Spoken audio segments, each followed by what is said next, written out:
Three of the biggest transfer stories of the summer all landing in the same 24 to 48 hours. We are closing the loop on every midfield target Manchester United have chased this summer, including one deal that fell apart absolutely at the last hurdle. Arsenal finishing off a 75 million statement signing that ends Newcastle's entire summer collapse. And Mohamed Salah is leaving Liverpool, of course, as we know, for a club that can't even offer him Champions League football. Let's get into all three. Let's start this. Let's start with Old Trafford, because we have been tracking this one closely. Back in June, we had 6 names on the board for Michael Carrick's midfield reboot. We had Andre Santos, we had Alex Scott, we had Aurelion Tchouameni, we had Elio Anderson, and of course, Mateus Fernandes. Today, we can actually close that loop on every single one of them. Andre Santos signed for 56.3 million euros, done, already in Carrick's squad. Ederson, this one was one of the ones that stings for me. United had a £38 million agreement in place with Atalanta, fee agreed, deal on the table, and then he failed his medical. The whole thing collapsed. Not a rejected bid, not getting outbid by a rival, a done deal falling apart in the last possible stage. And then we look at Elliot Anderson, gone. And it's not just to anyone he is at City. They paid what we are estimating as 135 million euros. With United reportedly stepping back rather than getting into a bidding war they weren't going to win. And then you move to Mateus Fernandes, also gone to Tottenham. It's Tottenham Hotspur as part of their big spending spree summer. Reportedly around 99 million euros. That's 4 resolved. 2 left. Alex Scott is technically on the list, but currently reporting frames him as the same way every time. Admired, but genuinely difficult to land. And then there is Tchouameni, the most interesting one, because his situation has just gotten more complicated, not less. He's reportedly verbally agreed a new deal with Real Madrid. And by every account, he wants to stay. But he's said to be open to reconsidering, specifically if Real Madrid land Manchester City's Rodri as his replacement in the same holding role. Fabrizio Romano has even linked him to United directly. There's reporting that United are exploring the audacious double move for both Tchouameni and his Real Madrid teammate Eduardo Camavinga together, in a deal that could total around 150 million pounds combined. Neither move is closed, by the way. I just want to give that as a disclaimer. Neither player is currently pushing to leave. That's another disclaimer. But it tells you where United's ambition sits if these dominoes fall in the right way. If none of this happens, the realistic fallbacks names are still out there. Manu Kone at Roma for around 50 million euros. Through that interest has reportedly, though the interest have found strong pre-season form, gave Carrick another option in the double pivot. Carlos Baleba at Brighton, who already agreed personal terms with United last year before the deal collapsed on fee because Brighton wanted 100 million pounds then. And then of course, Cup minus Juventus is what we are also hearing, available for around 25 million pounds. After falling down the pecking order in Turin. Though the profile is slight, a mismatch. United reportedly want a proper ball-winning destroyer, and that's not really his game for Cup minors especially. So 6 targets, 4 resolved, 2 are still alive, 3 for fallback names in the background, even though Baleba apparently just got an injury. That's the real state of Manchester United's midfield search right now. Now we have to move to Bruno Guimarães. Bruno Guimarães going to Arsenal. We had the here we go. We had the... I don't know why my beard is just entering my mouth and it's just irritating. Now this is the story we have been tracking as part of Newcastle's entire summer collapse.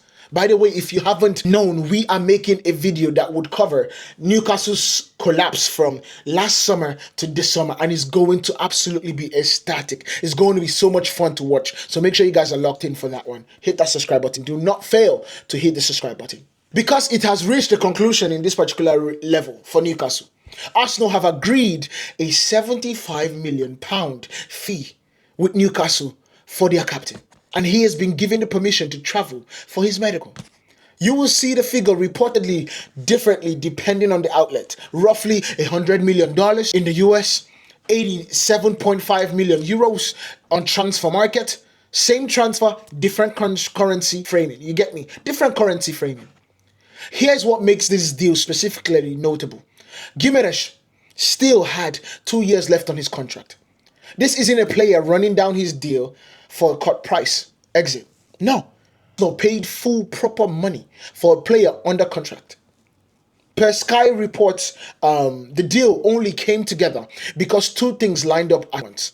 Guimarães telling Newcastle directly that he wanted to leave, and Newcastle actually getting their valuation instead of selling for a discount. The same pattern they have followed, selling Sandro Tonali, selling Anthony Gordon. For Arsenal, this is about adding another ball-winning, press-resistant profile in front of their back four. Someone who can break up the play and carry it forward. The same kind of profile that made Declan Rice so important to Arteta's side. Two of them, and you are looking at one of the most physical, dominant double pivots in the goddamn league. For Newcastle, it's the opposite problem. Their former manager Eddie Howe admitted before he left the club that he was powerless to stop the move. Mateus Jessil is coming in to replace him. Tonali is gone, Gordon is gone, Howe is gone, and Howe, their captain to the champions especially, for £75 million. That's about a complete summer collapse as it absolutely would get. A brand new manager has to now find a way to replace all of that at once. And then we move to Mohamed Salah. Finally, the story that has gone to dominate headlines regardless of what league you actually follow. Mohamed Salah is in advanced talks and has absolutely been done with the Turkish side Trabzonspor. A 2-year deal reportedly worth around £34 million in total. That means he is getting around 17 million euros per season, allegedly. But that is such stupid money, man. That is such crazy money. But they wanted him. They were going to get him, and that was their focus. Here's the number that actually makes a genuine shock. Trabzonspor currently sit 161st in UEFA club rankings. Below FC Noah. Below Hamron Spartans. I don't even know those people. But those are the people that they are directly below. Only the 7th best side in Turkey. Nowhere near Fenerbahce or Galatasaray. There is no Champions League there. Trabzonspor still have to get past Ferenc, I don't know how to pronounce this name, Fekaros. I believe that's their name, if I'm not mistaken. To reach the Europa League. They still have to do that. One connection worth flagging in this situation though, specifically, their biggest current name is Andre Onana. On loan from where? Manchester United. So why is none of the Premier League's, one of the best Premier League's best forwards of the last decade actually doing this? A reportedly few factors. Salah said to already have property in Bodrum and genuine ties to the region. Financially, after tax, they reported terms land close to actually what he's actually going to be taking home at Liverpool anyway. And isn't the pay cut it looks to be on paper.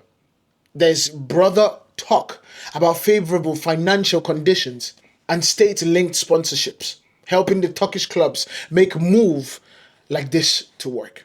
Trabzonspor counts Turkish airlines among their favorite backers. Though nobody confirmed that exactly, how the numbers add up on their end, we move. That's what we are hearing right now. So what are we going to say? We're just going to go forward and cannot complain about it. We are already tracking some of Liverpool's money, where they go next. You get me? They are open for mouth with PSG over Bradley Bakula.